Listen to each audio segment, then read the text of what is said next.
Hello विद्यार्थियों, हमने अपने पिछले वीडियो में काव्य दोष किसे कहते हैं इस विषय में जानकारी प्राप्त की थी और इस बात को जाना था कि रस का अपकर्ष करने वाले अर्थात काव्य के आनंद को हानि पहुंचाने वाली जो बातें काव्य के अंतर्गत प्रयुक्त हो जाती है वह काव्य दोष कहलाती है। इसी प्रसंग में हमने काव्य दोष के प्रकार पर भी दृष्टि डाली थी।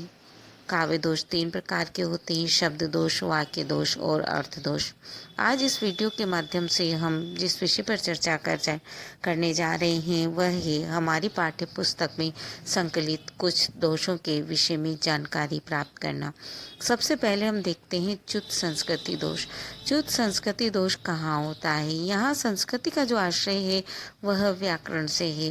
काव्य के अंतर्गत जब व्याकरण के विरुद्ध व्याकरण की दृष्टि से दूषित शब्द या शब्दों का प्रयोग किया जाता है तो वहाँ यह दोष होता है। हम उदाहरण के माध्यम से इस बात को समझने का प्रयास करते हैं। एक उदाहरण है क्षण भर रहा उजाला में।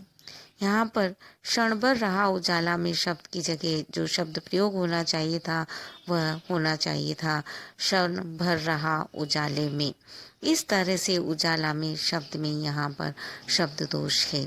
इसी तरह से हम एक उदाहरण और देखते हैं, राजे विराजे मख भूमि में थे।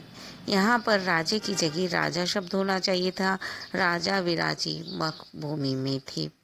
और एक उदाहरण हम यहाँ देखते हैं, उमड़ते पड़ते सर वृंद थे। यहाँ पर जो उमड़ते पड़ते शब्द प्रयोग किया गया है यह गलत है। यहाँ पर उसमें शब्द होना चाहिए था उमड़े पड़ते थे। इस तरह से यहाँ पर भी हमें दोष दिखलाई देता है।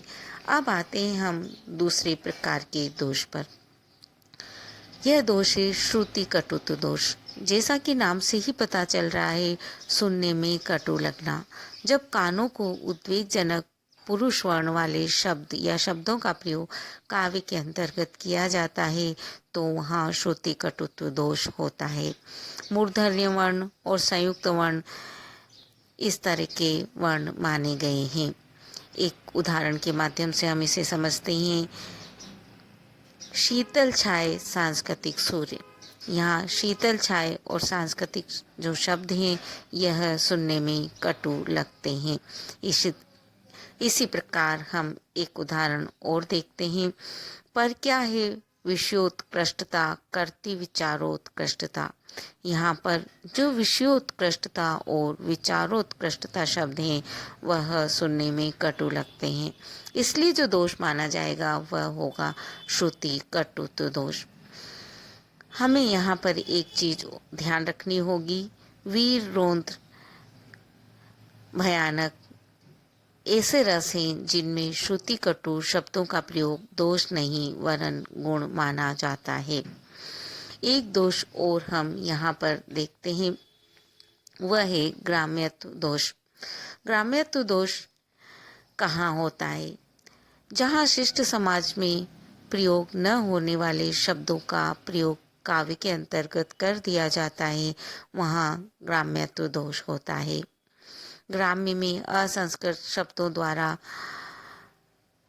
भी अपनी बात कह दी जाती है। जो असंस्कृत जन है वह ऐसे शब्दों का प्रयोग कर देते हैं और ऐसे शब्दों का जब काव्य के अंतर्गत प्रयोग होता है जो सभ्य समाज में बोलने के योग्य नहीं होते, आपत्ति योग्य माने जाते हैं, तो ऐसे ग्राम्य शब्द का प्रयोग जब काव्य के अंतर्गत कर दिया जाता है तो वहाँ जो दोष माना जाता है वह ग्राम्यत्व दोष होता है।